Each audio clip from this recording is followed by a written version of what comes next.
Welcome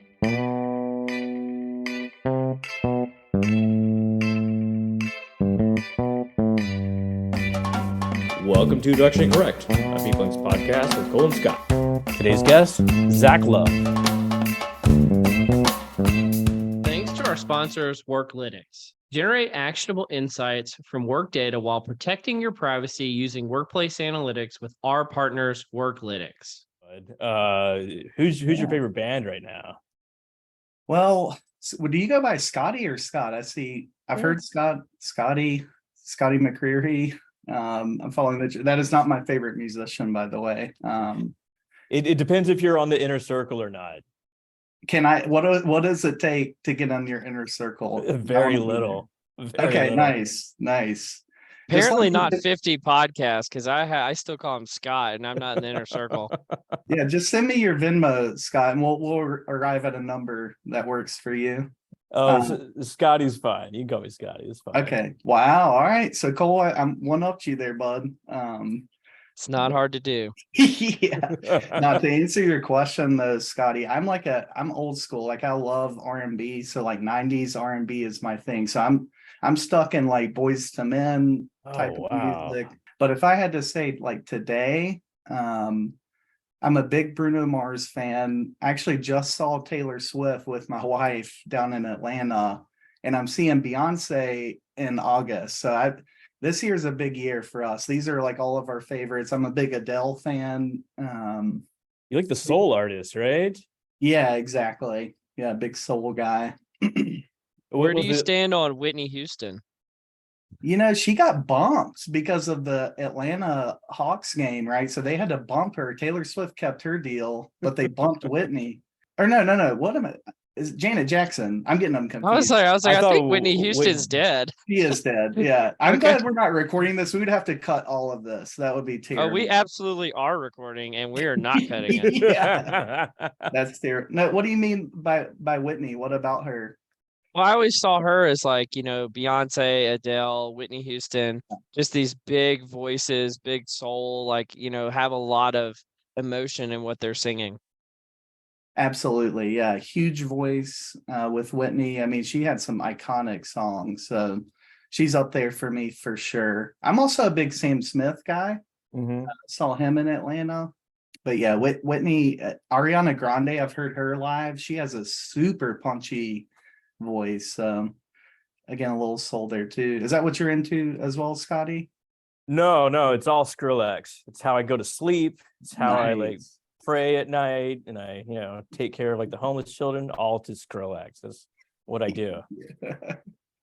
that checks out. I saw I went to in my bachelor party, we went to Las Vegas and we saw Calvin Harris was DJing at Wet Republic. That's a story for offline for the three of us, but let's just say there wasn't a square inch of that pool that wasn't occupied. And oh my God, I appreciate that style of music. Like the toddler's pool at a public park. Like, no, thank you. Yeah. Do you record as well? I mean, like, this is an incredible setup. Yeah, I haven't done it in a little while. I actually have a buddy who has a recording studio that I popped into a few times, but I don't do a lot of recording here per se. This is just kind of my outlet space for when the 2-year-old's getting a little too stressful for us, Scotty.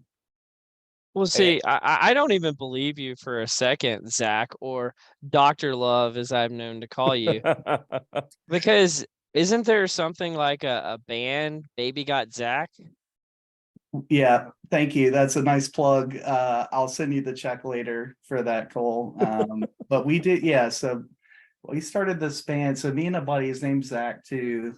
There was a third Zach. We were called Three Zach Crew in college. We went to UNC Chapel Hill together, and we play at different bars, fraternity parties, things like that. And then literally one of the Zachs had a child, and so he was out. And so me and my other buddy, who's actually in medical school now, had to kind of rebrand. And so we thought Baby Got Zach worked on multiple levels, because the baby literally got our third Zach, but then you got the Baby Got Back thing. So we rebranded, and so we play a little bit around breweries here and there when we can, and It's a ton of fun, man. We've had some funny live shows. Like there's one show we had where there's like a 9-year-old kid in the front row. I don't know why that kid was at a brewery, but he was front row to our show.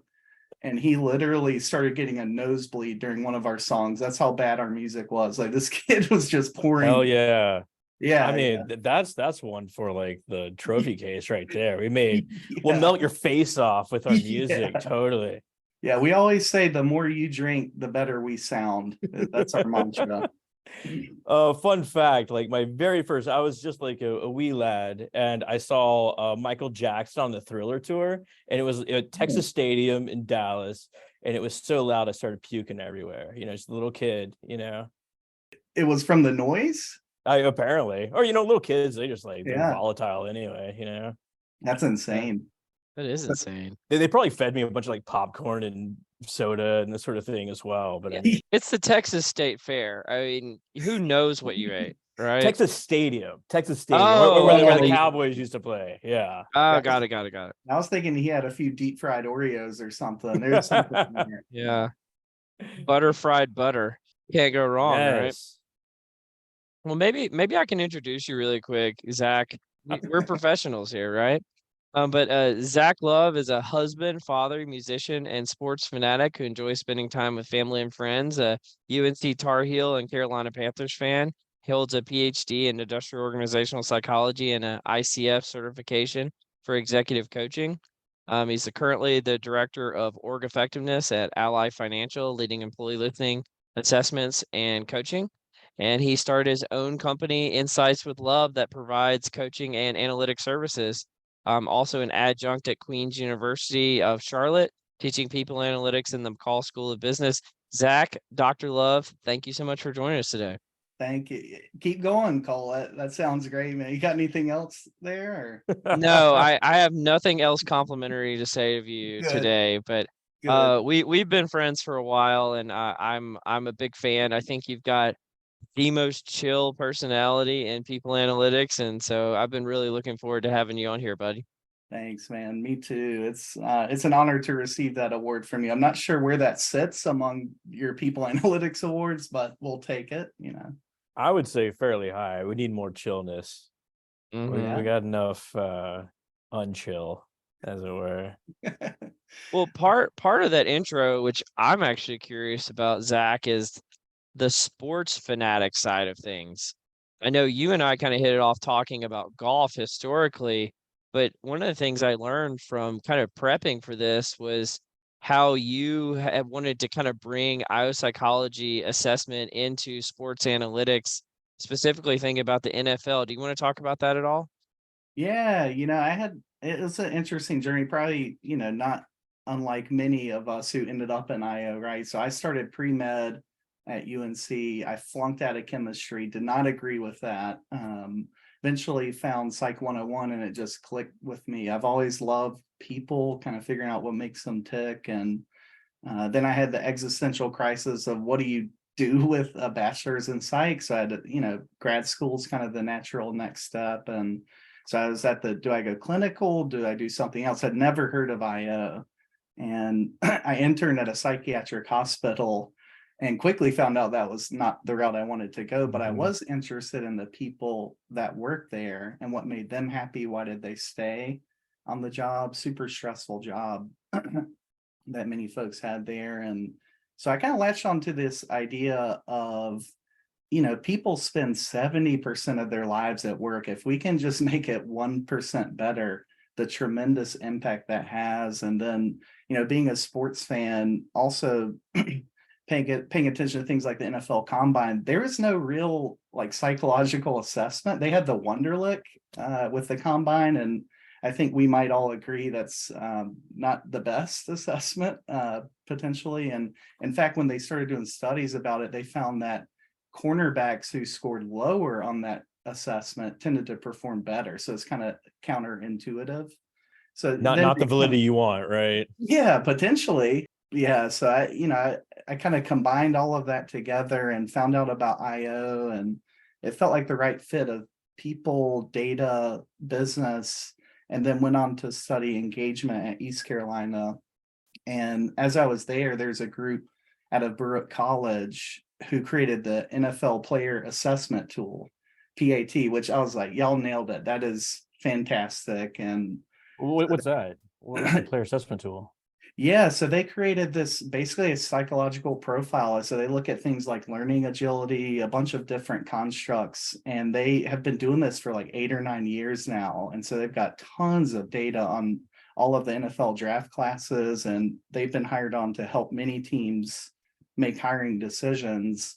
And one of the early stories that I heard about that really drew me into IO was there's this guy named Bob Troutline, who was hired on. He's an IO. He was hired on by the Colts, Indianapolis Colts, in 1998.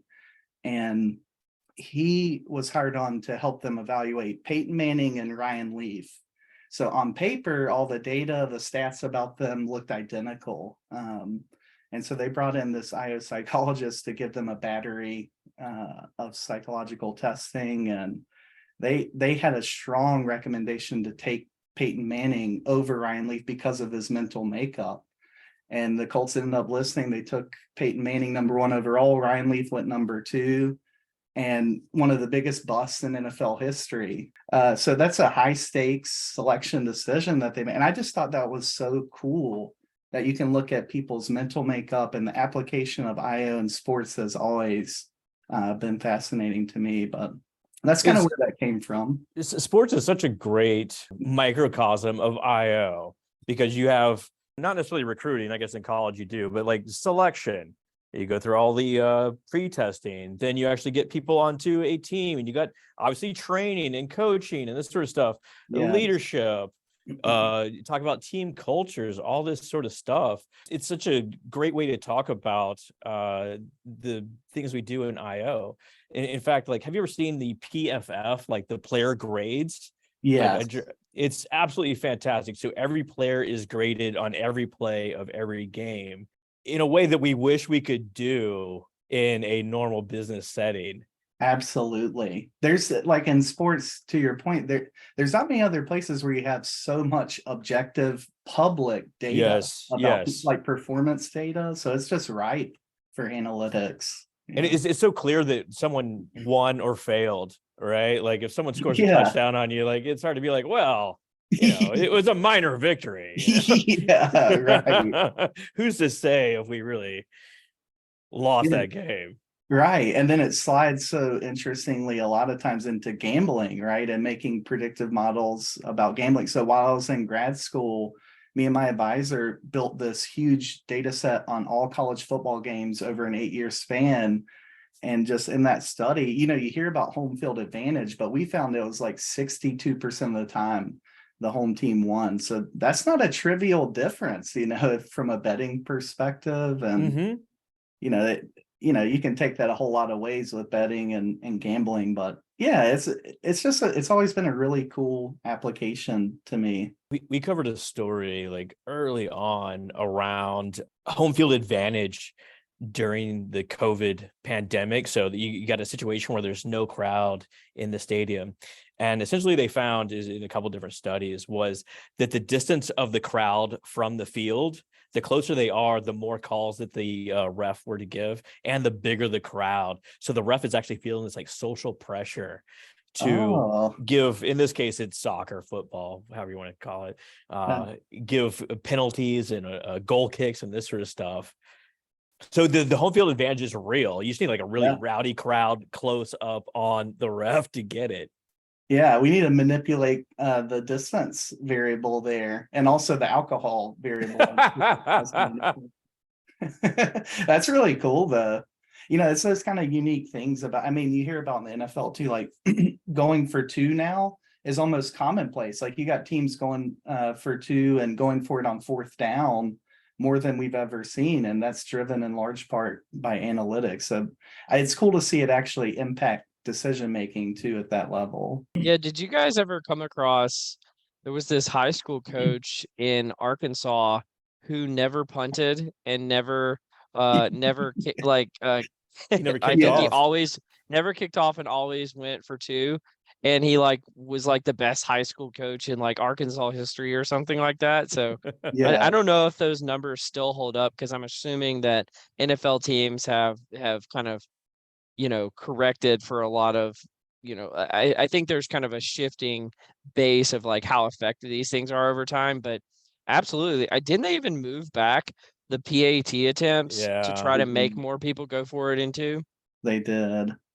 Yeah, and I think that coach, there's one game I read, the reason I read about him, Cole, is I think he had beaten some team like 112-0.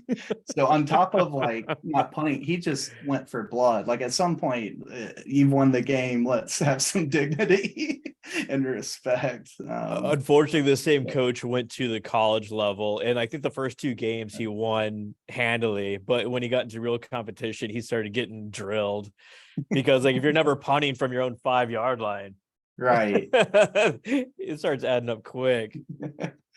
For sure. Yeah. Well, I mean, Well, the I mean, like, calculus is a little bit different. High school kids, like half the time, they're going to muff the punt anyway. And so it's a lot different in college where people are actually good at their jobs. 100%. did you two ever play like Madden and always go for 2 and like never punt and this sort of stuff? Yeah, I know that Cole is probably a nice tee up. I don't know if that was intentional, Scotty, but that was on our pre-read here. And I did play an unhealthy amount of Madden, Scotty, to the extent that at one point I was ranked 89th in the world. Not that you want to brag about being 89th about anything, but that was pretty cool. And, we had a tournament at UNC, and at the time, Madden, you could do 3v3 online.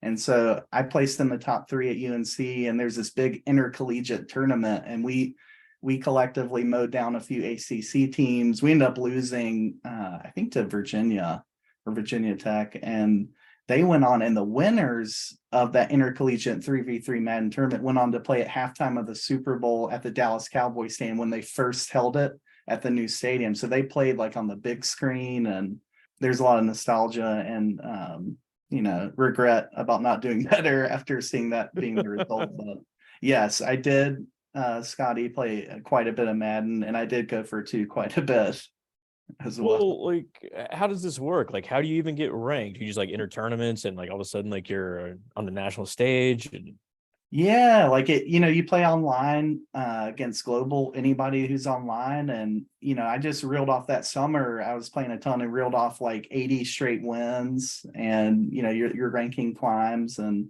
that was a time where like the Madden bus was a thing, where you had like yeah. the bus and playing those big tournaments. And so I just I didn't have a lot going on one summer, and dedicated most of my brain to that. Yeah.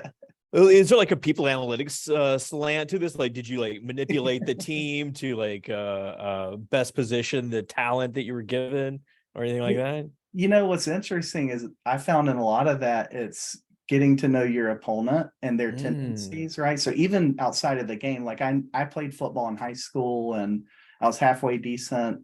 Played against Brandon Spikes, if you remember him. Yeah. I tried to block that guy. That guy absolutely crushed me.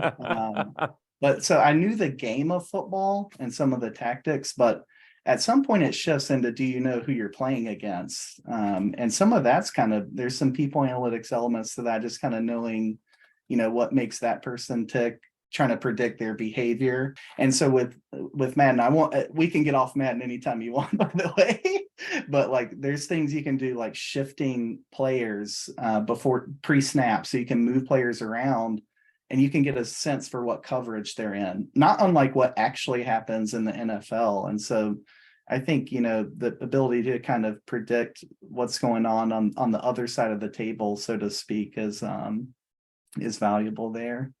Well, like Mike Tyson said, everyone has a plan until they get punched in the face, right? So like you can have all the skill in the world, but once you run up against someone with like that much power, or that much technique, yeah, like if you're with that skill.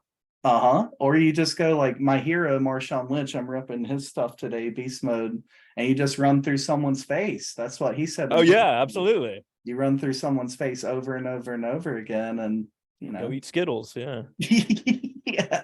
I mean, I feel like this could be a continuing segment on the podcast, Scott, of like, what are you 89th best in the world at? right? Is there Yeah. anything you're the 89th best at in the world? At one time, I was not ranked anything like that, but I would say I was top 50 golden eye player back in the Nice. day. Like Yeah. I didn't I would beat the shit out of everybody to the point where I lost a roommate. We're no longer friends. It caused a lot of strife. Yeah. That was an awesome game. I think it holds up, man. I think it holds up. We had a call with 100%. what Nicholas Bremner, who says that like no, it's not the same. But Yeah, it does not hold up. I disagree. I still have my N64. Hot I take. bust it out once a year. and Yeah. just see if it still works.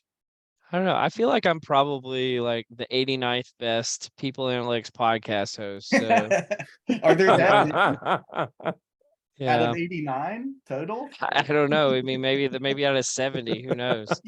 Yeah. I think you're far better than you think, Cole. I promise I you. don't know. Cole just needs more coaching, this sort of thing, right? Yeah, I feel like if I exactly. just had a coach who was ICF certified, Yes. they could really, play up my strengths, diminish my weaknesses. I guess that's actually a good question because I know there's a lot of debate about this. Are you a strengths guy or an improve the weaknesses guy or a both? It's such a great question. And by the way, I heard that cuss word, Scotty. So I think your Apple rating just shifted from clean. By the way, I was going to congratulate you both on having a clean Apple rating, but maybe after this that'll shift. We honestly I didn't know don't- we had one. Did Sorry. not know that. See, you got to Yeah. do your research, guys. That's important.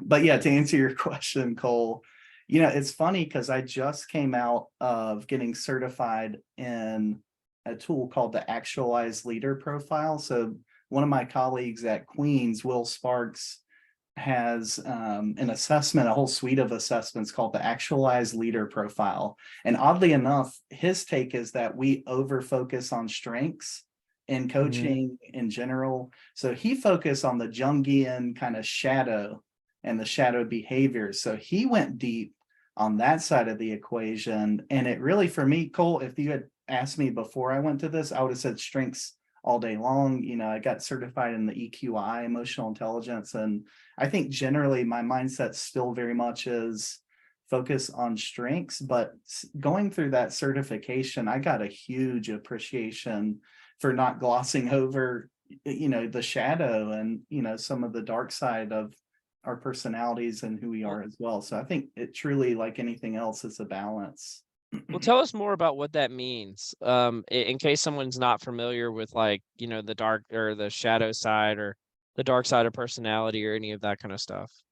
Yeah, you got and Cole, you probably speak more intelligently than me, but there's like the whole dark triad of personality, right? With narcissistic type behaviors, among other things. And, with Jung, it's like there's this part of us that we may not consciously know. It's like the unconscious. And he even talked about the collective unconscious, that we all as human beings have this sort of collective unconscious that we share. So, Will's focus in this book is he took kind of a needs-based approach. So he kind of combined Maslow and Jung and all that stuff. And he found that, generally there's kind of three archetypes of people: an affirmer, an achiever, and an asserter. And those generally have different needs and they have different shadow behaviors. So, for me, as you could probably guess, Cole, just hearing the words, I'm an affirmer. So I'm very much relationship driven, people type person. But, my shadow shows up in different ways. I may not be as, I may be overly cautious with conflict as an example. So, just based on who I am, my personal life experience, I may shy away from conflict. So different sorts of shadow type behaviors like that, becoming aware of that, and then strategies to combat it and face your shadow. I don't know if So that's is there a shadow for each persona? Like, would an affirmer have a consistent set of shadow characteristics? And I can't remember the other two you said, but would they have their own version? exactly. And I'm not, I say I got certified in it. This was like a brief 3-day thing. So I'm by no means an expert. But yeah, the asserter and the achiever both have shadow behaviors characteristics as well. It's amazing, like the early days of psychology. These Jung, Freud. Sometimes I think we kind of dismiss their theories today, but they were no fools. A lot of this stuff was developed through like introspection, and it still holds up in ways that we can relate to now. And in fact, like obviously you're using this in like coaching practices. Absolutely. Yeah, I've been thinking about loving my mother and killing my father frequently. So, Like it really holds up. the devouring mother. I mean, there's truth to that. Yeah. Yeah. And I think there's a lot of debate about things like the Myers-Briggs. You hear about Enneagram, you hear about the DISC and some of these. And at the end of the day, it's a tool, much like I think the parallel in people analytics is there's a whole lot of tools out there. It's finding the right one and the one that resonates and solves the problem. Can we rant on something real quick? I think this would be so much fun. Yeah, bring it. Like, have you seen these colors assessments? It's like, what color are you? Inside. It's just like, DISC. I mean, I think there's a few of them, Yeah. but it's just like, are you a red or a yellow? And it's like people put so much stock into this. And I even saw one time. It was literally like they put 4 cards on a table and you looked at the words that were on the card and that just became your color. I was like, man, this is really psychologically valid. I love this.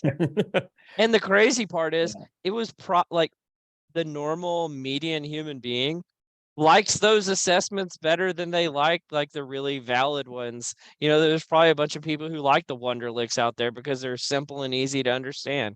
It gets really tribalistic too. It's like you go into an office, like, well, all the reds go over in that corner, and like it makes like a really easy sort of training deal. But like once you bring like the actual psychometrics into it, or like the validation. And we love to categorize people, right? Humans have been doing that forever, right? So you give us a 2x2 and we go nuts. So you get introversion, extroversion, you get task and relationship oriented, and you go to town on it, right? Boy, I worked at a company years ago and they had us take the MBTI. I was like, okay, whatever. But then they made us wear like little hats with our label, whatever they call them. And it's like, okay, like what the fuck is going on? That's like diversity day on The Office. Yes, exactly. Yeah. Exactly. Yeah. That's what did you learn about yourself there? I learned that I need to get out of this company.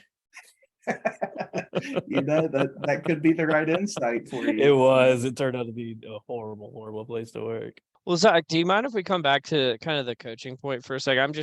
I'm curious because I know this is kind of one of the things that you've been leaning into the last few years.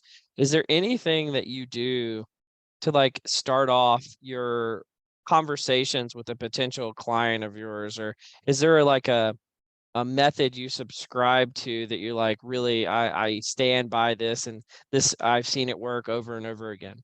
Yeah, I'm still very new to this journey, Cole and Scotty, but I'd say, a lot of the basics, even like from a clinical therapy perspective of getting rapport, right, is huge. So I think, the first session, generally getting to know each other is a big piece of that. And that's just kind of goes back to who I am. I'm fairly informal, relationship driven. I really want to create an atmosphere of trust and kind of that Rogerian type therapy environment, right?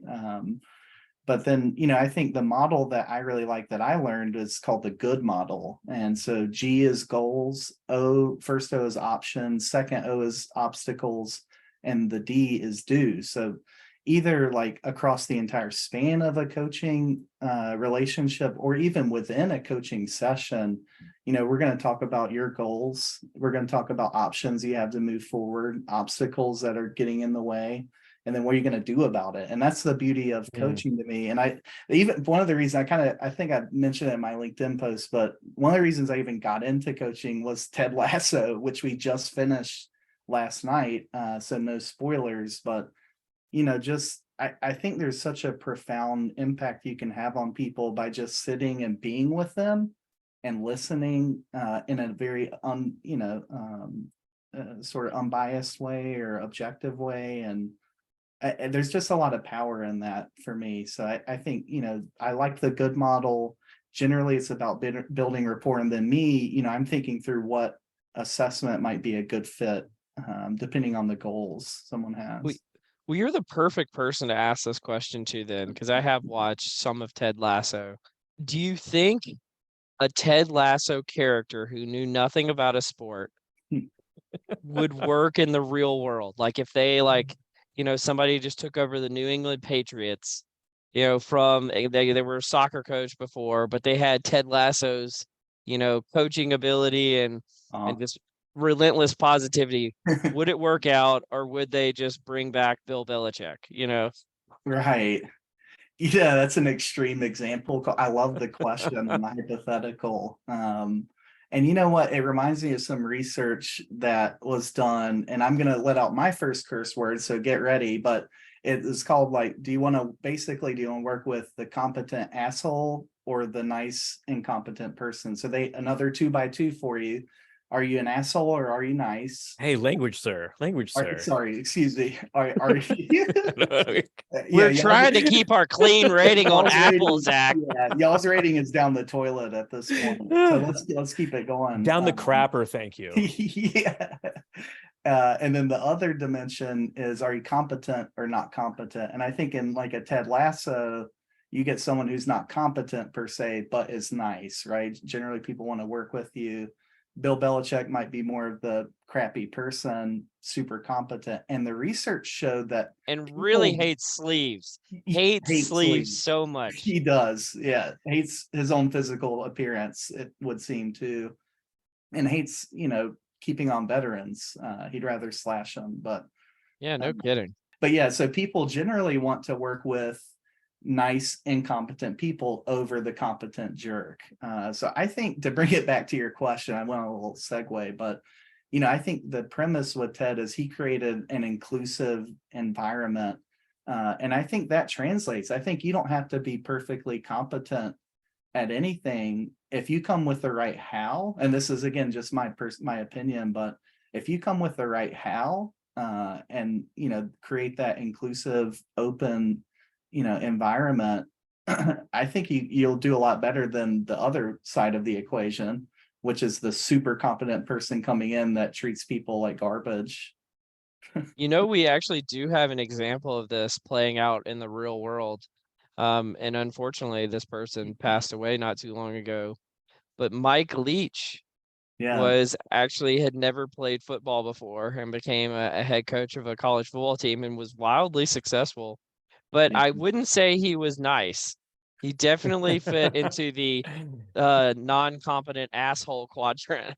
Yeah. Well, he had something different going on where he was just wildly innovative. He wasn't stuck into the system that it probably benefited that he did not actually play football and get stuck in the rut of this is how we do it, not playing like the wishbone or, something that might be played when he was in college. Right. Like, hey, we're going to line up 7 wide receivers on the other side of the field and just like see this like wild ass formations and see what happens. Just confuse the hell out of opponents. But I think there was like a hockey coach essentially said like the key to being a good coach is first have a great team. Yes. So where do you sit on that then, Scotty? Do you think you could take a Ted Lasso character, put him in environment? Oh, clearly not. You couldn't take like a college coach and put him into let's say championship or League One in England and make them into a Premier League team. It'd be foolish. But Ted Lasso does have competent staff around him. Not necessarily Coach Beard, but the other guy, the one that was dating Nate. Yeah. Nate. Oh, Nate. Yeah, he's the one that turned into the a-hole. Yes. Yeah, Beard was pretty competent though, right? He kind of on the low knew what was going on. Roy fucking Kent. There you go. Roy Kent. There you go. Yes. He's the competent one. And I was thinking Beard was the analytics guy. He was bringing in all the stats. You know? He's kind of like Leach a little bit. I guess maybe Nate. Nate had the innovative formations. Yes. Yeah, I think that's, you hear that about great leaders, right? They surround themselves with people that kind of fill the gaps and that are smarter than them. And yeah, I think there's some logic to that. Well, speaking of filling the gaps, Zach, you want to step into the confusion matrix? You know what? I would love to step into the confusion matrix. All right, prepare. Holy shit. He just put on some crazy ass glasses. I did not have these ready to go. Yeah, no, you didn't, did you? So sorry for those who aren't watching on video, but Zach looks like a race car driver now. Okay. First, have you ever knocked yourself unconscious? That honestly, if I could think of any question that you might ask me, that was nowhere near the top of the list. We got a few of these. Is it like physically or like via alcohol or just I'm just really looking for good stories. I mean, if you got something, we're here for it.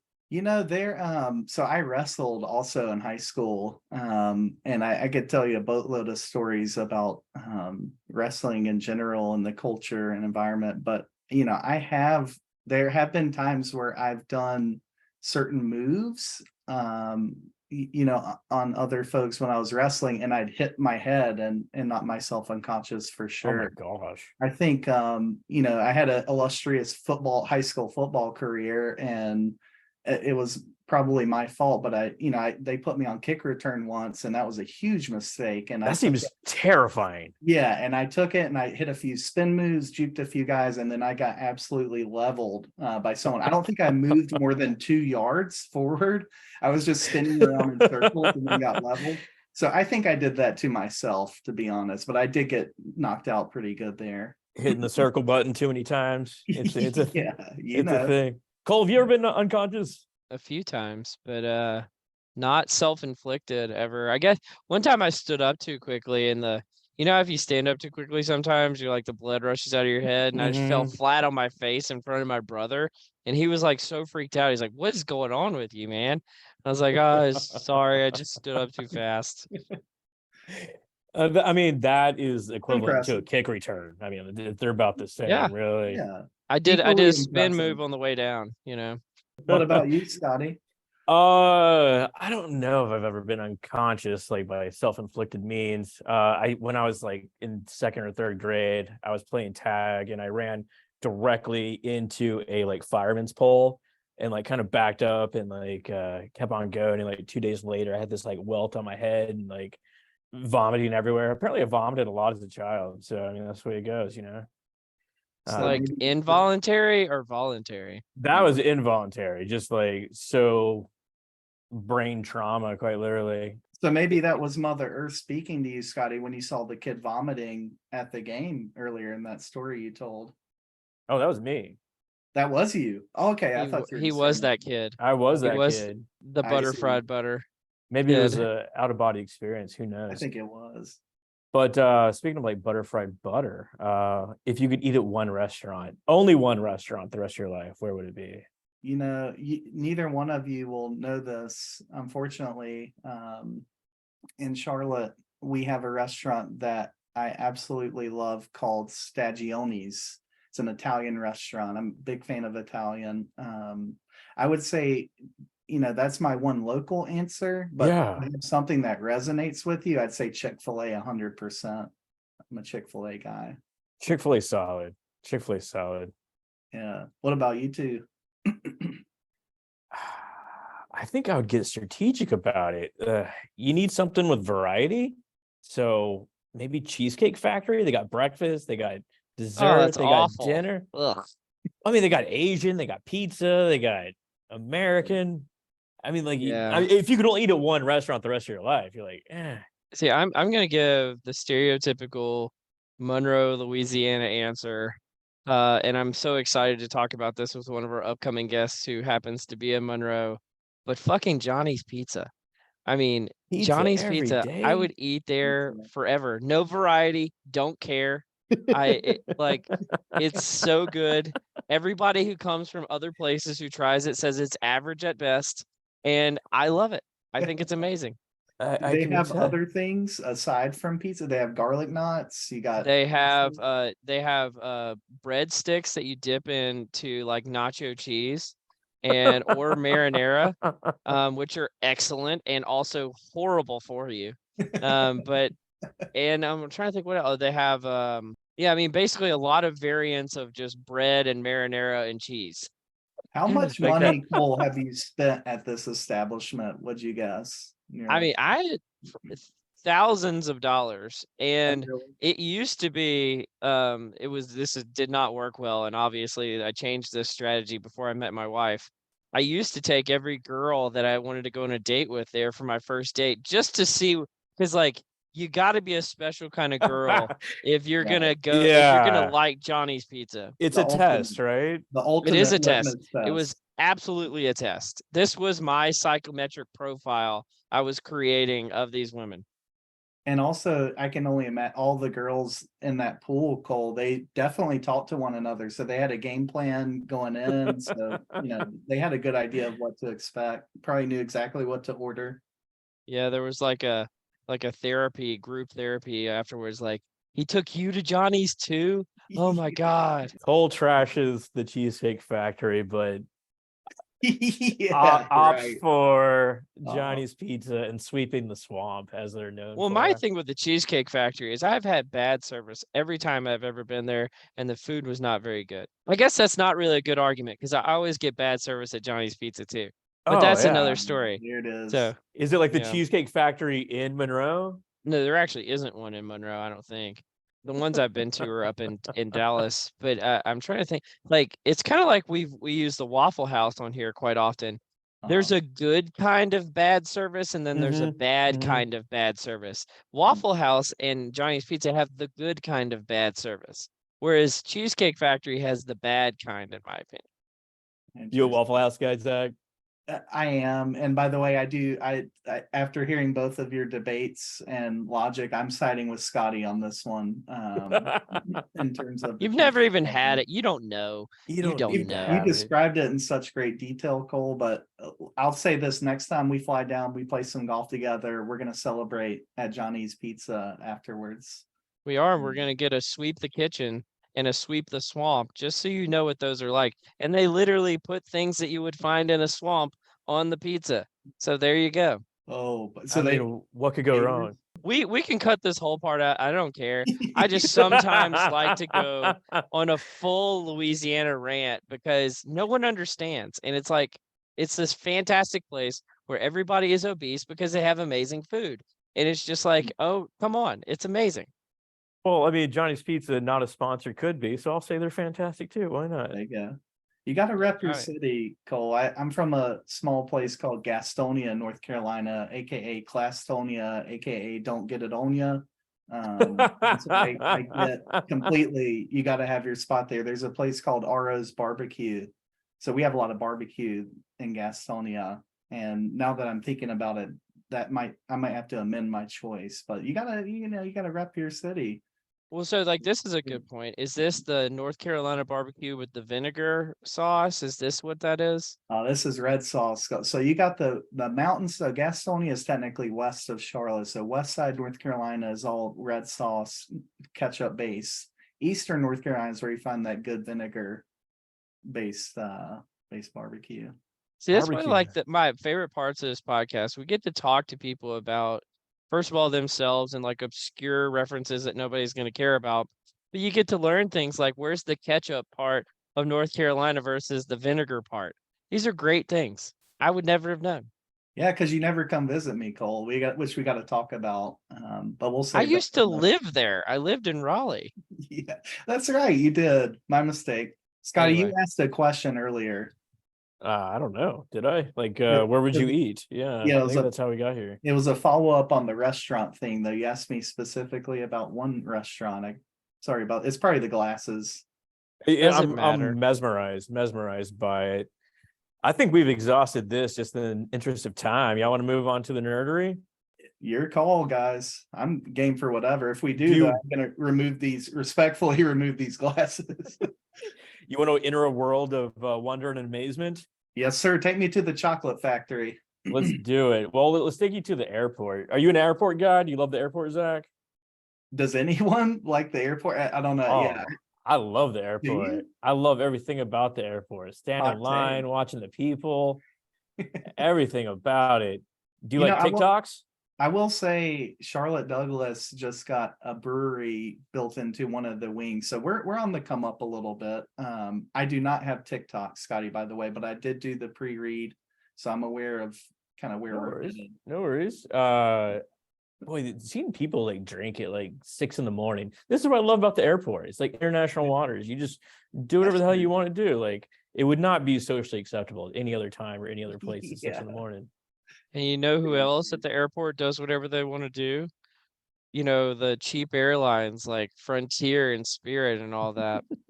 Nice. Bring us back to where it should be. So, well, if you do love airports and you do love TikToks, you may think this next thing is impossible, but we got some TikToks there. So Frontier Airlines has instituted a personal item policy. So it's $99 for any bag that does not fit into like their little bag sizer thing.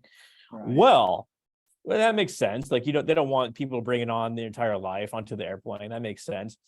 But there's also of this $99, a $10 commission for gate agents for every bag that does not fit into this little sizer thing. So this is incentivizing the agents to identify bags that otherwise do fit into this measurement device and classify them as needing a charge, right? People that don't want to pay this $99 is like they're denied boarding and they don't get a refund. And of course, this is leading to customers being upset because there's like videos of people clearly putting these bags in that fit. And gate agents be like, no, you got to pay your money. So this is obviously a horrible customer experience, horrible work setting. Fantastic if you want to go watch people at the airport, though. I mean, go sit at the Frontier gate and just watch.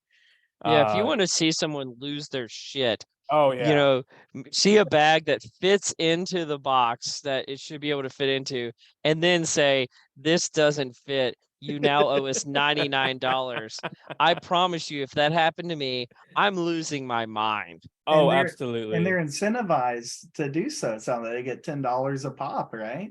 Absolutely. So they have skin in the game, and like this is where like an IO could come in and be like, whoa, guys, we're setting up the wrong psychological principles for overall company success. I'm sure there's tons of these customers that will never fly Frontier again because of this. Well, and I heard they updated their slogan too. It's now Frontier, you'll get there eventually, is what Lord. they're going with now.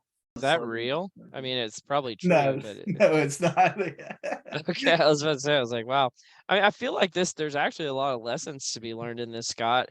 I don't know if either of you guys in the people analytics sphere have had to do, sales quota analytics or things like that, but you can really get into hot water by incentivizing people via kind of quotas that are incentivizing the wrong types of behaviors. I think I mentioned this on the pod before a long time ago, but I remember hearing this story about a company that had like a shipping quota, and the sales workers that worked there figured out that they could buy bricks really cheaply and ship them to no one. But because the bricks weighed a lot, that they would meet their quota earlier, and therefore like everybody would make the quota together. And I was like, wow, this sounds like Frontier Airlines. You get what you pay for, right? Like, so if you're paying for bag policies, you're going to get bag policies. And it's just pure performance management sort of stuff. Like, how you reward people is what you get on the back end.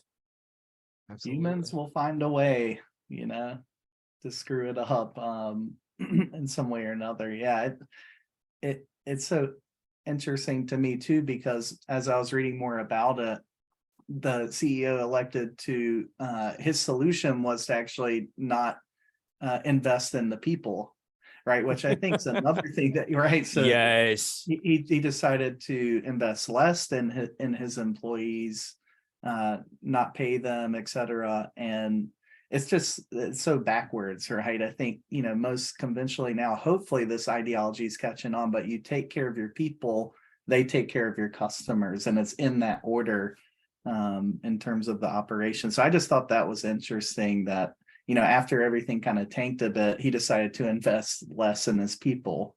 It's amazing. Absolutely. So like, as opposed to just paying the employees more, having a better work environment where they don't have to deal with this sort of stuff, he allowed set up the circumstances where the customers supplement the income of their gate agents.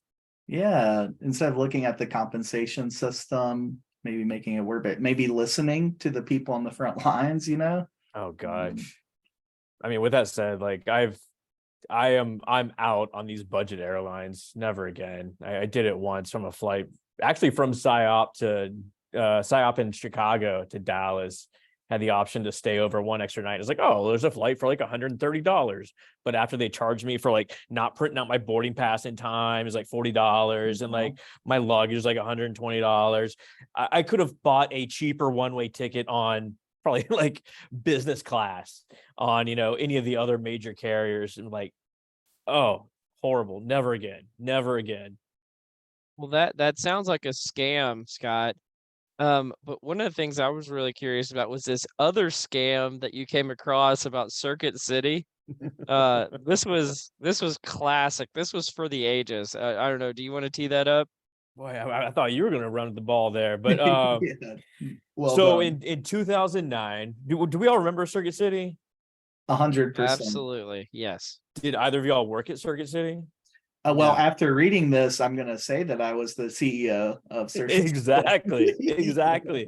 So Circuit City went out of business in 2009, which set up a circumstance where like anyone that had gaps in their resume or like had little experience or poor experience, they could essentially just say, I was a floor manager, I was a shift leader, I was whatever at Circuit City, and have their, you know, lackey friends as a reference and back them up and say like, yeah, absolutely, Zach and Cole were the best floor managers I've ever seen at Circuit City. And no one's the wiser. There's no one to cross-reference this with other than these supposed references. And you could essentially jumpstart your career this way. When didn't you go a little bit further and talk about how Twitter had laid off Yeah, all the they started people talking who about do Twitter with no HR employment department. validation? So now we're all engineers at Twitter, you know? Yeah. That is a bold strategy, Cotton, you know? I mean, if desperate times call for desperate measures, I suppose, right? Yeah, and then it made me started thinking, well, now, you know, I can add Blockbuster to my resume. I'm thinking about like even like PGA Tour and Live right now. I wonder if the PGA Tour guys can say they worked for Live and got paid there, you know, like that maybe they explore that before this merger. Like happened. everywhere Zach went, the place failed. It's amazing. Right. He's like the Black Widow. You know, the other thing I thought of was like, because this for me, and I was thinking about a little bit more. I mean, I'm sure there's like employment verification, W-2 type of activity that could combat it. But then also, and Cole, you probably remember all this stuff, but like integrity testing. I wonder, you know, that's where I went in my head is like up front, like how do you even know? Because integrity testing, I think, remains a pretty solid predictor of performance and all that stuff. So that's kind of where I went in my head. That's kind of where I went as well. Basic just assessment of employees, like less reliance on references and resumes and more on assessing the skills that fit the actual job. Yes.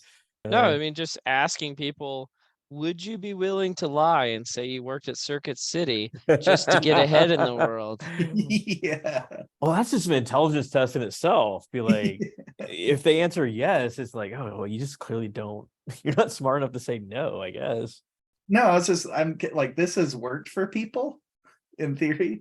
In theory, who knows? It would be like a lower to medium tier job, clearly, and maybe just be set up for success at Best Buy or something like that. I don't know. Yeah, another one that's going to go out of business. But I mean, don't let facts get in the way of a good story. You know, like let's not step on it too much. But what seems to kind of be becoming somewhat of a recurring segment in the nerdery is, you know, Cole talking about generations. So we saw this new article coming out about millennials and Gen Z folks won't apply to a job if it doesn't list the salary. And I thought this was interesting on a few fronts. One is I think as a human being, I actually kind of understand this. Like why jobs forever haven't been listing salaries on them, except for, you know, a lot of hourly jobs do list like an hourly wage sometimes, but we're having to pass all these legislative things around the country to try to get salary bands listed in the job description. We've talked about it on the podcast before. But then I have this internal conflict because I've seen some of this research, which actually we talked about with Sekou Burmese a while back, a UNC guy, Zach, which showed that when salaries are listed in the job, people are less likely to negotiate, and therefore everyone's salary or everyone's wages gets lowered because the salaries are listed. And so I wonder, I've seen tons of stuff that show that Gen Z and millennials are behind on their career earnings than they would be of previous generations. Is this actually going to hurt and continue that trend because of people's, I guess, inability to negotiate or deal with ambiguity of not having salary information? Wow. Well, first of all, and I don't want to open a big can of worms here, but I'm curious because you mentioned generations. Is that construct a myth to you all? Is it, because for me, let me elaborate a little bit. I tend to see more value in age and tenure in terms of their explanatory power.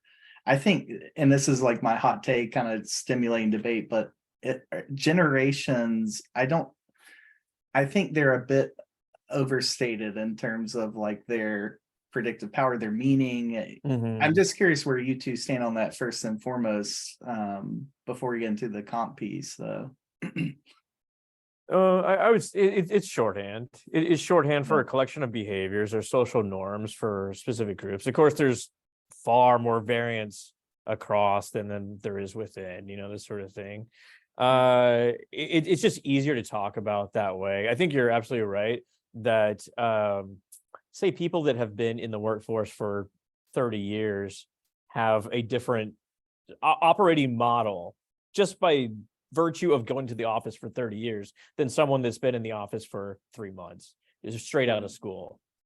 Yeah, I'm very much on and there's lots of research that supports this. It's life stages, not generations, right? And everybody goes through the same life stages.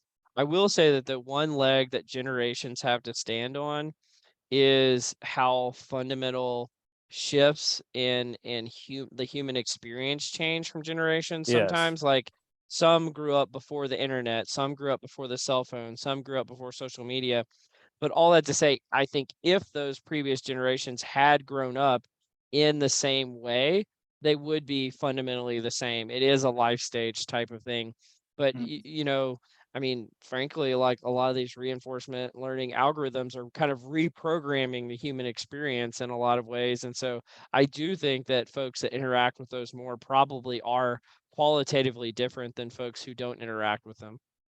Got it. Yeah, and I certainly don't mean to trash on generation. I'm just coming from a place of curiosity because I just, I always want to hear different perspectives on things like that. You hear a lot about generations. So I was curious where you two net out.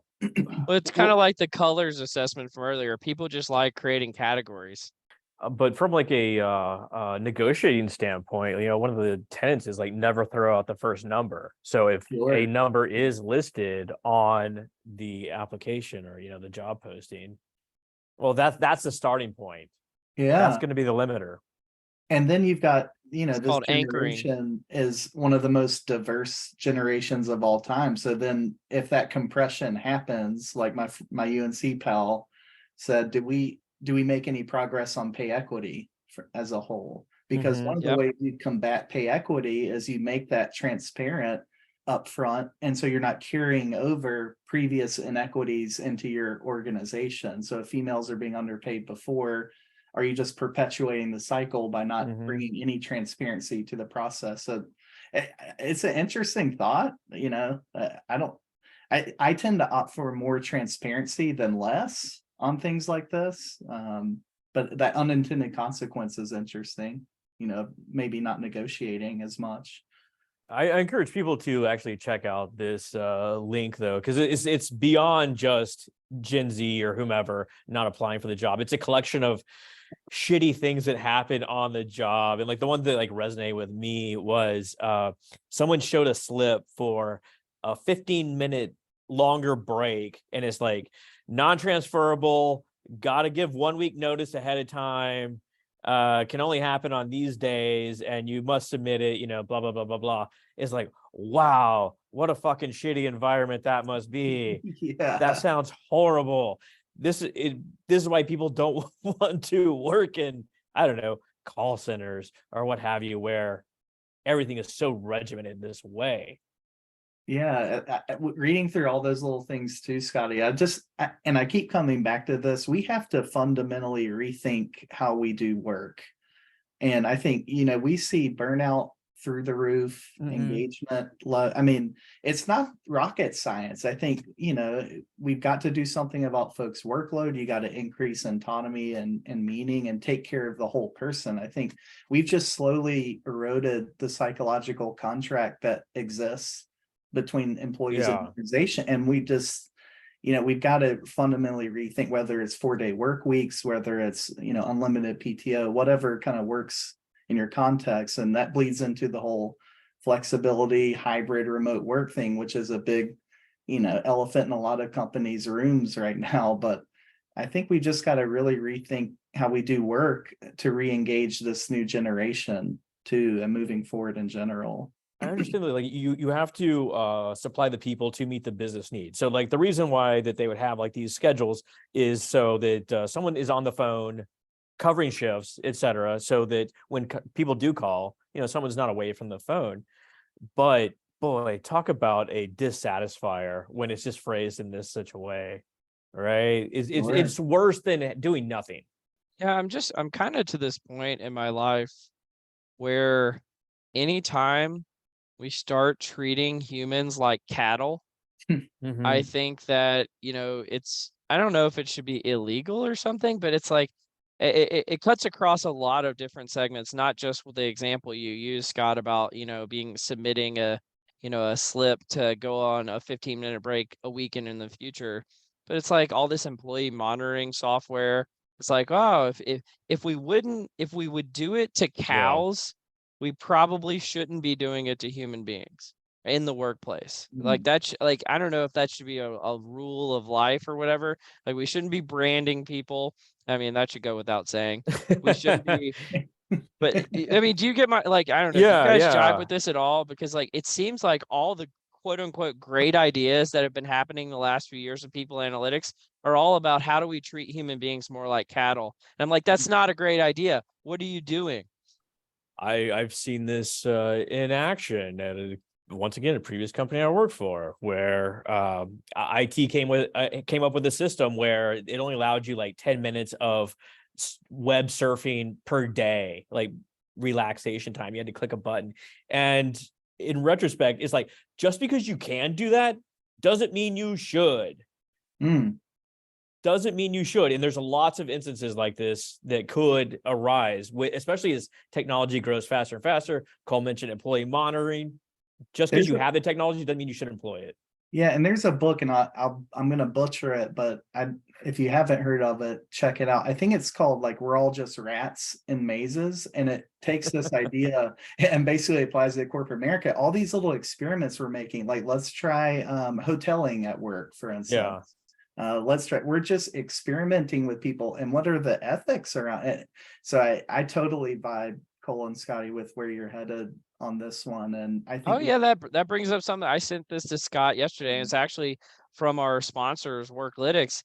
They've done some research that shows that like workers' propensity to want to go back to the office is highly correlated with how dense the desks are at the office. So if you have no privacy and everybody is like breathing down your neck, of course you're not going to want to go back to your desk. But if you have, a door you can close and you're far away from folks, you can have some semblance of privacy and humanity. Oh yeah, going back to the office is no big deal.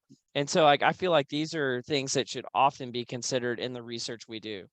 There's a great natural experiment. I'll have to dig it up, see if I can put in the show notes. But essentially, a office move from a cubicle setup to a one of these, like, everyone sits at a long desk, to encourage open seating, but everyone sits at a long desk, and they put sociometric badges on them so they can see who they're talking to, how close they're talking, how long, all this sort of stuff, and monitor their email and Slack messaging. Essentially found that when they transferred from this cube setting to this open office setting, people put on headphones, they started slacking each other more. So although it was designed to encourage collaboration and more talking, communication between folks, they essentially shut down. They made their own office by putting on their headphones Wow. and like shutting everyone out. Yeah, I mean, we had 2 or 3 years in this big natural experiment that was COVID to kind of experience that, our own solitude and create our Mhm. office the way we want it. And people want that autonomy back, that flexibility, that freedom, that control over their work environment. So yeah, People want to sit in the stadium seating like a movie theater and not be treated like a cow. You know, I mean, that's what the people are asking for. We just want puffy chairs, man. Well said. Is that Imagine if actually they- a sofa couch, by the way? Does that pull out into a bed?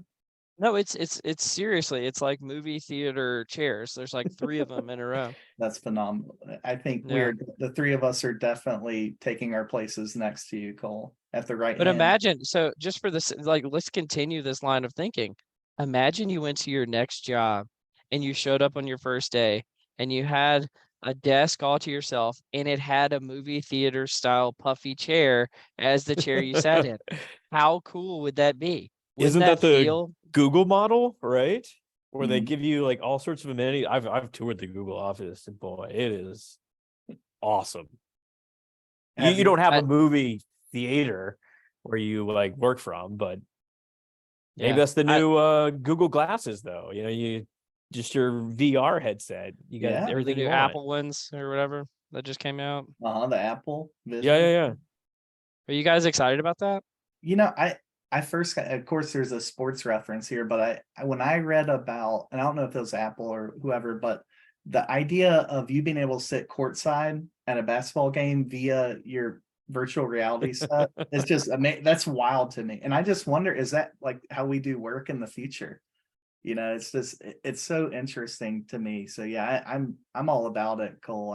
I'm kind of a junkie with stuff like that. So I'll be in line. Well, and I'm really curious, but this actually gets to a broader point, Zach, about what is going to define the boundaries of work in the future. I think again, you like during COVID and everybody was working from home, it was like, when does work stop and when does it end? But like thinking about things like these new Apple glasses, and imagine you use those for personal use and professional use. You know, does work ever end? Hmm. Like Yeah. what Right. like and how, you know, I mean, is that utopian? Is it dystopian? I'm not sure.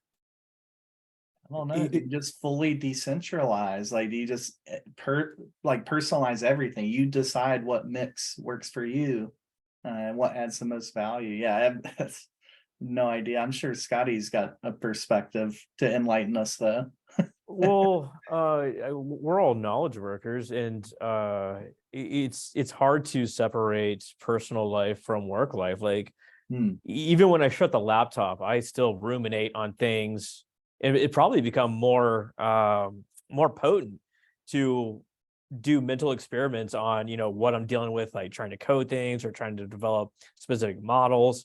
So I even now, like it's hard to separate work from play, as it were. But like back to like the goggles, like if they could get that down to like sunglass style, or if you want to go like Black Mirror, you get Not just like like- the contact lens not or something like like these. that. Oh, Yeah. if I could get like Yes. that, like I think it's really gonna take off. But right now, I think it's like just ridiculous looking. Well, tell me what you think about this guy, because this is kind of to your point about knowledge workers and you know, thinking about something and that being work. I remember I golfed with this guy one time who was a lawyer, and he said his firm's policy was, if you're in the shower and you're thinking about work, you should still be able to bill a customer for that. And I was like, first of all, I'm never No. using you as my lawyer now, because like that's bullshit. But second of all, is that true? Like, is that really work? I mean, technically, like I Hmm. frequently crack the laptop open on Saturdays, Sundays, nights, just because like I had an idea and, you know, want to get it up and running. But that's just the way I roll. I know a lot of people don't.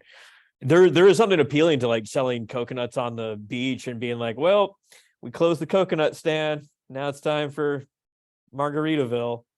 You know, I'll I'm see too if you busy guys counting- catch this reference, but there's always money in the banana stand.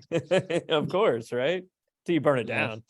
I'm too Yeah, busy so counting the number of hairs that are falling out of my head in the shower to be thinking about work. There's this, that's my solitude place. I can't imagine working in the shower. whatever. You've got a great mane on you, Scott. I mean, Zach. Sorry, whatever. You too, Scott. You have a You, great you mane can on you as compliment well. me if you want. I think we've exhausted this, and as usual, if only gone off the rails. Zach, it's been amazing having you on the guest. Any parting words, Scott, for Zach before we wrap this thing up? Yeah, sure. Zach, you got the good looks of someone much dumber than you. So it's nice to meet you. That's a first for me. I'm gonna tell my wife that actually. I'm gonna teach Lady Emma of House Love, my little daughter, to use kind words like that as well. She turns 2 tomorrow, by the way. So we're Oh, congratulations. celebrating. Yeah. Happy early birthday. Thank you. Is Two Zach crew playing anytime soon? For a price, we do have a price. We Okay. can discuss. I think first and foremost, we got to get you 2 some instruments and test you 2 out. See where you net. Nope. But we Cool. could get you guys to do our intro music or something like that. That would be cool. It's not a bad idea. Yeah, That is pretty work good. on that. But yeah, no, it's been an absolute pleasure, especially meeting you, Scotty, for the first time and hanging out. This is fun.